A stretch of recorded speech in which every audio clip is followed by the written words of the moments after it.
Então eu vou chamar, cadê Valentim Furlan? Porque a gente vai falar agora do São Paulo, hein, gente? São Paulo e LDU, jogo 7 da noite? É 7 da noite? É 7, não é? 7 da noite. 7 da noite. Lá no Morumbi. Paramount Plus. Ah, é claro. Quem estará nessa transmissão? Abre aqui. Que você pode assistir se você for assinante do Sim, Wallplay. Você tem uma parceria. Que fique claro.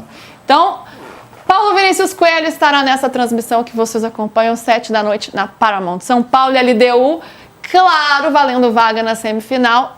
E o São Paulo tendo uma montanha aí para escalar. 2-0, primeiro placar, né? Então precisa reverter. Valentim Furlan, nosso repórter, entra diretamente lá do Morumbi, então já está em loco no palco da partida. Valentim, boa tarde para você. Conta pra gente como que está o clima por aí fora. Já tem torcedor chegando, já tem muito ambulante vendendo cerveja por aí. O que está acontecendo aí nos arredores do Morumbi? Fala, gente. Espero que esteja dando para ouvir bem aqui, porque tá bastante barulho. Mas sim, tem bastante ambulante já, torcida bastante espalhada por aqui. Ô, PVC, falando aí indo para informação, né? Porque afinal a prioridade desse programa, sempre a essência desse programa é a informação. Algumas dúvidas nesse São Paulo, né? E a última que surgiu foi sobre Marcos Antônio, de que ele sofreu uma questão física, né? Estava sentindo algumas dores, não participou da última atividade. Que informação que a gente tem sobre esse jogador que é tão importante para o meio de campo do São Paulo? Na segunda-feira, choveu muito em São Paulo. E o Marcos Antônio tinha jogado 43 minutos no jogo contra o Santos. Ele ficou montando os acréscimos, 43 minutos ele jogou. E a comissão técnica decidiu que ia levar os jogadores que jogaram menos de 45 para o campo. E na chuva. E o Marcos Antônio sentiu a lesão muscular no mesmo lugar que ele tinha lesão muscular no mês passado. É impressionante como o São Paulo tem lesão. Um mês atrás tinha 9 jogadores, hoje tem 6 no departamento médico. O Lucas vai pro banco de reservas, o Luiz Gustavo vai pro banco de reservas, o Oscar não vai pro banco. Marcos Antônio vai pro banco. Tudo indica, é quase certo, Ferrarese não joga com lesão. Marcos Antônio no banco com lesão. Tem uma chance dele não ir nem pro banco. Mas a tendência é o Marcos Antônio no banco. E o time provável do São Paulo é Rafael. Você quer mostrar o campinho e eu falo em cima do campinho depois das mudanças que devem acontecer? Ou eu falo o time já? Pode falar já, PVC, a gente já tá vendo o campinho. Então vamos lá. Ferrarese não joga. Arboleda e Alan Franco sim, mas o Alan Franco vai para o lugar do Ferrarese e o Sabino entra do lado esquerdo. Mailton começa no banco. Quem começa como ala é o Rigoni. Pablo Maia, Rodriguinho Bobadilha e Enzo Dias. Luciano e Ferreirinho. Então, em relação ao time que a gente está vendo, Rigoni como ala, como atacante, pelo lado direito, e o Sabino no lugar do Ferrarese. Então são 2 mudanças em relação a essa prévia que a gente está vendo aí. Porque a gente vai atualizando aqui, minuto a minuto, vai chegando informação, a gente vai atualizando, gente. Então, informação do PVC sobre a escalação do São Paulo de hoje. Rafael, Alan Franco, Arboleda e Sabino. Mailton, então, na lateral direita. Não, Rigoni. Rigoni. Eu coloquei no lugar do Ferreirinha. Então, o Rigoni na ala direita, no lugar do Cedric, na verdade, né? O Mailton entrou na última partida, mas seria o Rigoni, então, esse jogador. Enzo Dias, do lado esquerdo. E o meio de campo com Bobadilha, Pablo Maia e Rodriguinho, já que o Marcos Antônio não está disponível, pelo menos para titularidade. Ferreirinha e Luciano lá na frente. Então, são 2 mudanças aí. Valentim, tô vendo sua conexão tá pipocando um pouquinho, mas quero te ouvir. Ele caiu, gente? Me avisem aqui, minha produção. O vento levou. Tava vendo que o vento tava sofrendo ali, o cabelo dele sofrendo com o vento. Tá bom, voltou. O cabelo dele ficou até mais arrepiadinho. Lá. Mas tá bonito, Valentim, tá tudo certo. Valentim, PVC trazendo as apurações e eu quero ouvir as suas também, né? O que você tem de informação pra gente em relação ao time do São Paulo e ao banco também. Luiz Gustavo pode ficar no banco? Quais são as possibilidades do Hernan Crespo para esse jogo, Valentim? Não, essa parte confirmada, espero que vocês estejam ouvindo agora. Essa parte confirmada, Luiz Gustavo e Lucas no banco E o Oscar não viaja. O Oscar não vai pro jogo, vai estar na torcida, mas não vai estar no banco de reservas hoje, por tudo aquilo que a gente tinha falado durante a semana. Acerca de Rigoni na ala. Era quase mandatário isso ouvir hoje. Era quase mandatário que o Crespo mudasse um pouco o estilo de jogar, tendo em vista que ia repetir praticamente a escalação que vinha utilizando ao longo dos últimos dias. Utilizar o Rigoni na ala não é uma posição usual para ele, mas é algo que, assim como ele foi trazido de volta na ideia de jogar com um técnico com que ele já funcionou muito em 2021, uma ideia sempre foi de trazer um jogador com o qual o Crespo sabia já trabalhar. E aí parte disso também passa pela improvisação. De novo, São Paulo busca alternativas em meio a uma seríssima crise de lesões que afeta o elenco, não só esse ano, afetou ao longo de todas as últimas temporadas. E mais uma vez, talvez o grande vilão não tenha sido a altitude, não tenham sido os erros individuais do jogo de ida. Talvez o grande vilão sendo as lesões. Assim como o São Paulo não tem atacante, São Paulo perde também o Ferrarese. Perdeu o Luiz Gustavo, perdeu o Lucas, pelo menos para iniciar, perdeu o Oscar. Enfim, então são vários problemas para o São Paulo, como já de praxe, né? Como o PVC trouxe. É inacreditável a quantidade de lesões que o São Paulo tem. Ele tem que se virar, né? Em meio a tantos desfalques, só no ataque, né? Como na função de centroavante já perdeu 3 e agora vai perdendo outros pelo caminho. O Ferrarese é a lesão que ele teve do corte do olho ou é outra coisa? Não, é muscular. Pelo que eu entendi, é muscular. Então é outra. É lesão. mais uma muscular. E o Marcos Antônio, na visão da comissão técnica e da diretoria, tem a ver com ele ter sido utilizado no último jogo e também ter treinado na chuva? Ou não tem relação uma coisa com a outra? Ou podem ter forçado um pouquinho a mais quando não precisava? A gente tem alguma apuração nesse sentido, PVC e Valentim? Olha só, a comissão técnica não vai admitir erro. A comissão técnica do Crespo não vai admitir erro. Mas quem comenta, quem está nos bastidores, entende que alguém tinha que ter tido o bom senso de dizer: cara, ele veio de lesão no mês passado, não é melhor descansar porque ele jogou no domingo e está chovendo? Mas isso não é ciência exata, né, Luísa? Não é ciência exata. O preparador físico não sou eu, né? O preparador físico é quem leva o jogador para treinar. O preparador físico entendeu que tinha que treinar, foi treinar. Mas lembra que em 2021, a saída do Crespo se deu muito em meio a comentários na época de que, pela forma dele treinar, o desgaste com os jogadores era muito gigante e aumentava o risco de lesões e aumentou o volume de lesões no segundo semestre. Aí a gente fala, não, mas porque o Paulista de 2021 era a Copa do Mundo para o São Paulo.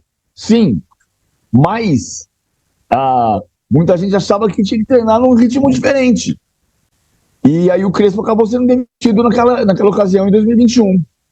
Vamos ver, hoje, nesse momento, não tem risco nenhum de demissão. Não se trata disso. Ele voltou para trabalhar. Há uma avaliação que não é interna, porque não é todo mundo, mas de que o Marcos Antônio deveria ter sido poupado, pelo menos, do treino da segunda-feira. Essa é uma informação importante, né, PVC? Claro que não é a gente que está afirmando se houve ou não erro da comissão técnica, até porque a gente não tem nem informação para isso. Mas se você ouviu dentro do clube, é porque pessoas lá dentro pensam dessa forma, então isso é relevante. E só um ponto para deixar claro aqui, tem uma brechinha, tá? Vou deixar uma brecha. O Marcos Antônio não vai jogar e ele vai para o banco de reservas. O que eu ouvi de manhã, 90% de chance dele no banco, 10% de chance dele fora do banco, 10% de chance de entrar e jogar. Mas no sacrifício nesse caso. Qual que é a conta? Então, calma aí, volta na conta aqui que o tic-tac não funcionaram. 90% de chance. Ele não joga e fica no banco. É o que eu tô falando que vai acontecer, tá? 10%. Ele não fica nem no banco. 10% ele entra e joga. Deu 110? Deu 110 pra você. Não. Tá bom, então vamos lá. Então vamos diferente. Então 5 e 5. Tá certo. Vamos 7. 90, 5 e 5. Mas a frase que eu ouvi foi exatamente com 90, 10 e 10. Por isso que eu reproduzi o que eu ouvi. Ah, agora sim. Perfeito. Não foi o PVC, gente. Essa conta não é do PVC. O PVC jamais faria uma conta dessa. Vamos, 7. Não sei se você faz contas melhor. Eu, sinceramente, não. Mas essa deu pra fazer. E eu quero te ouvir sobre essa formação, né? Eu confesso que eu fico até um pouco surpresa com o Rigoni sendo escalado. Claro, é um São Paulo que precisa ser mais ofensivo, porque precisa fazer pelo menos 2 gols, né? O PVC já levantou, gente. Aí eu tô falando, aí eu me disperso vendo o PVC. Aqui, Que perdi foi? o celular, agora achei. Perdeu o Achei celular. o celular. Eu vou queimar as conversas todas, né, gente? Para de mostrar essa conversa, PVC, pelo amor de Deus. O 7 pra você é uma boa formação para quem precisa vencer o jogo. Eu imaginava o Mailton no lugar do Cedric, até por ter entrado bem. Mas não, ele opta pelo Rigoni, então com um time um pouco mais ofensivo, talvez. Como é que você vê essa formação? Ô Lu, em termos ofensivos eu acho interessante ter o Rigoni, porque o São Paulo tem sido um time que cria, que tem um certo volume, mas tem dificuldade de finalizar bem as jogadas. E a gente vem da provável escalação, o Rodriguinho não é bem um definidor, né? Cria bem, tecnicamente é bom, mas não é esse cara de fazer muitos gols. Ferreirinha, idem, né? Depois da provocação do craque Neto, desinvestou, mas ele não tem essa característica como preponderante. O Luciano oscila bastante, então ter o Rigoni, que é esse cara com capacidade de chegar no segundo pau e fazer um gol de cabeça, finalizar de fora da área, eu acho que aumenta um pouquinho a chance do São Paulo ser letal hoje, porque precisa aproveitar melhor as suas chances. A minha preocupação nesse caso do Rigoni é defensiva, porque estando na Vila Belmiro, em Santos e São Paulo, eu vi um Rigoni que largou a marcação muitas vezes, e isso aconteceu exatamente no gol do Guilherme. O Adonis Frias tabela com o Roleiser e o Rigoni passa longe de acompanhar o zagueiro do Santos e a bola estoura no Roleiser que cruza para o Guilherme. Então, claramente, o Rigoni não se preocupou ali com aquele ponta pela esquerda. Hoje ele precisa ser escalado, ele vai ser escalado como um ala pela direita, pensando em termos ofensivos, mas o São Paulo vai ceder espaço no contra-ataque, precisa estar atento nessa transição, porque qualquer golzinho da LDU vai botar tudo a perder. Boa, boa. Danilo, eu quero te ouvir, mas antes eu tenho que despedir do PVC, certo, PVC? PVC, só antes de você ir embora, nota que a Luísa já estava com café na mão agora há pouco, tá? Ai, gente, eu não agradeci o Danilo. Vai pegar, porque ele... Luísa? Você foi buscar, você saiu daí do palanque para ela buscar seu café? Ele trouxe. Obrigada, Danilo. Eu nem agradeci, tava falando aqui focada, nem agradeci, mas já tô com meu cafezinho na mão. Que cavalheiro. Muito cavalheiro, depois da bronca que ele tomou de você. Ai dele, se não fizesse dessa forma. PVC, você tem que ir pra transmissão, né? Então vou já deixar meu beijo pra você. Bom trabalho. Até amanhã. Amanhã eu tô aí. Até Ótimo. amanhã. Beijo. Boa. Valeu. Danilo, é um São Paulo mais ofensivo? Você gosta? O desafio do São Paulo, neste momento da temporada, tem sido fazer gols, né? Faz um mês que o São Paulo não ganha por 2 gols de vantagem. O São Paulo ganhou por 3 gols de vantagem uma vez no ano, foi contra o Mirassol em fevereiro. Aliás, nós temos essa arte aí, vamos colocar tem na essa tela. arte? Tem, você combinou? Eu não vi o roteiro, Que é mas a gente isso? é muito entrosado, Que né? entrosamento, gente. Então não adianta. Esse time joga por música. Eu tava aqui, olha lá, 4-1. Foi essa. Isso são as vitórias do São Paulo por 2 gols neste ano, na temporada de 2025. E a única vez foi esse 3-0, esse 3 gols de vantagem foi contra o Mirassol, foi em fevereiro, no começo do Campeonato Paulista, dia 5 de fevereiro, e as outras vitórias que levariam para a decisão para os pênaltis. Esse Galo e São Paulo, os 2-0 para São Paulo, faz um mês que aconteceu. Então tem sido muito difícil. A gente viu na altitude, o São Paulo criou mais que a LDU, só que o Luciano perdeu 3 gols na cara. Então tem sido esse desafio. Então, mais do que a questão de ser ofensivo ou não, para mim o desafio do São Paulo vai ser alguém que vai pôr o pé na forma e vai conseguir colocar a bola para dentro. Eu repito aqui, mais ou menos o que eu disse no começo do programa, o São Paulo tem mais time, mais dinheiro, mais estrutura do que a LDU. E criou para sair da altitude com um placar melhor. Agora, com 0-2, é difícil. Mas antes do confronto, para mim, a obrigação estava com o São Paulo. Então, essa eliminação, a gente sabe que o São Paulo passa por dificuldades financeiras, passa por uma crise no seu departamento médico, com muita gente lá machucada, não vive nem de perto o melhor momento da tradição que o São Paulo já teve nessa competição, mas olhando antes, São Paulo e LDU, mas a LDU é líder do grupo do Flamengo. Foi porque o Flamengo perdeu para o Central Córdoba no Maracanã. Mas a LDU eliminou o Botafogo. Botafogo não está fazendo nada nessa temporada. Para mim, o São Paulo tinha que passar da LDU nesse confronto. Um confronto difícil, não é fácil para altitude, eu sei disso. Mas deveria estar no momento, deveria ter capacidade de ter feito mais na altitude, agora vai ter que correr atrás. Acho muito difícil fazer 3. Se passar, para mim, é nos pênaltis. Né? E lá, além de não converter as chances que teve, atrás falhou e aí, né, acabou configurando aí nessa vitória de 2-0, um placar até elástico, né? Ô, Valentim, também vou. Ele tá segurando, você tá segurando com o braço aí, gente. O ombrinho tá sofrendo, hein? Eu sei como é que é. Nossa senhora, eu não sei se a academia tá em dia, eu espero que sim, porque senão tá forçando aí, amanhã vai ficar com uma dor muscular. Mas, Valentim, a gente tá falando aqui sobre a postura do São Paulo, né? O Musetti falando, o Danilo também, a necessidade de converter as chances e, claro, fazer gols hoje, ou faz gol ou não vai ter jeito. Qual que é a visão interna da diretoria e da comissão técnica também, de como deve ser a postura do São Paulo nessa partida de hoje para conseguir reverter esse placar? Acho que o consenso nem necessariamente pela formação, mas o São Paulo vai estar com o Morumbi lotado, é um jogo de Libertadores, o São Paulo não vai para uma semifinal de Libertadores há 9 anos, o São Paulo não vira um confronto de Libertadores. Há 16 anos, o São Paulo não vira um confronto por 2 gols de diferença na Libertadores, há 32 anos. Então, não passa somente por ser uma quarta de final de Libertadores, passa por toda uma tradição. O São Paulo é um clube que sempre teve muita tradição na história da Libertadores, mas justamente nesse recorte mais recente, desde 2005, desde 2006, quando chegou na última final, São Paulo tem tido problemas quando perde mata-mata e a expectativa agora é de conseguir reverter isso contra uma LDU que, como o próprio jogo de ida mostrou, tem problemas. A questão é que o São Paulo, como a Luísa acabou de dizer, também teve bons problemas no jogo de ida e isso acabou custando não só o resultado, mas potencialmente a classificação. Então, a visão de todo mundo no bastidor... Uma pessoa tem alguma coisa diferente para... O São Paulo entra em campo nesta quinta-feira no Morumbis, vivendo uma das noites mais importantes da temporada. A situação não é nada fácil.